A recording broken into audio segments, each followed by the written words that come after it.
Clara Brugada, candidata de la coalición Sigamos Haciendo Historia en Ciudad de México, habló con Punto de Referencia. Tuvo una conversación con este equipo editorial en donde abordó, en esta primera parte de la entrevista que le vamos a presentar ahora, abordó el tema del cártel inmobiliario, la necesidad de mantener el tema en la conversación pública y la importancia de que haya transparencia de todos quienes aspiren a gobernar la capital del país.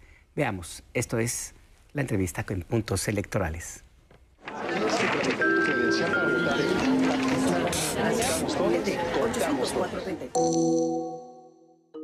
Nos encontramos con la candidata Clara Brugada, candidata de la coalición Sigamos Haciendo Historia a la jefatura de gobierno de Ciudad de México.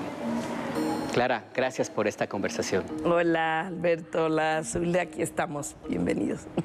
Uno de los temas recientes de los últimos días es una determinación del árbitro electoral. Ha prohibido que se utilice un término, el término cártel inmobiliario, en la contienda. ¿Qué evaluación tienen de por qué se toma esta determinación?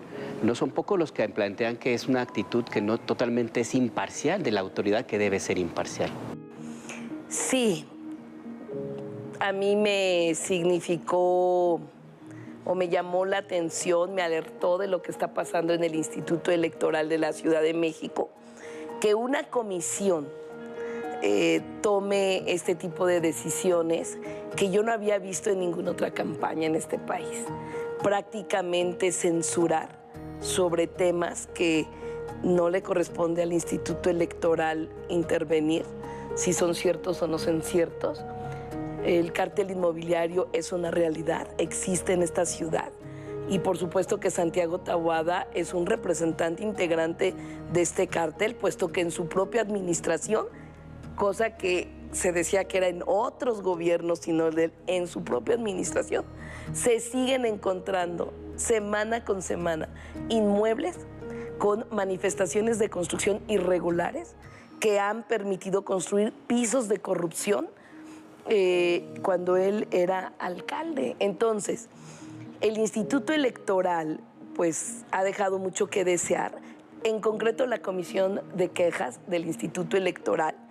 Esta resolución está siendo impugnada y yo espero que en los próximos días el Tribunal Electoral pues dé una respuesta al respecto. Yo pienso que fue el error más grande que cometió la oposición. El error de querer callarnos, de querer detener la discusión pública sobre el cártel inmobiliario.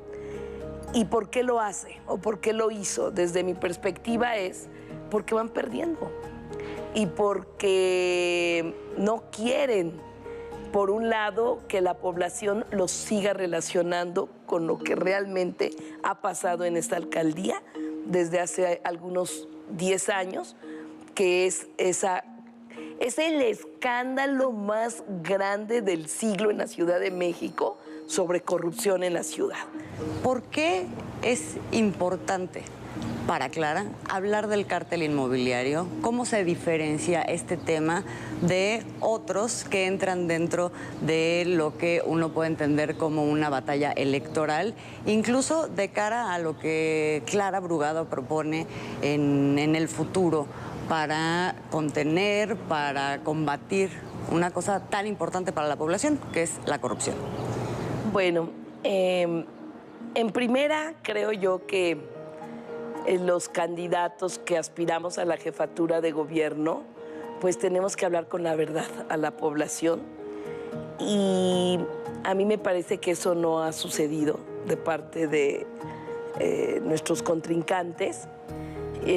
Creo yo que la población debe conocer y debe saber lo que está atrás. Tú preguntas en una encuesta en la ciudad, ¿cuánta población conoce sobre el cártel inmobiliario? Y todavía es muy poca la gente que lo sabe, ni siquiera el 30%.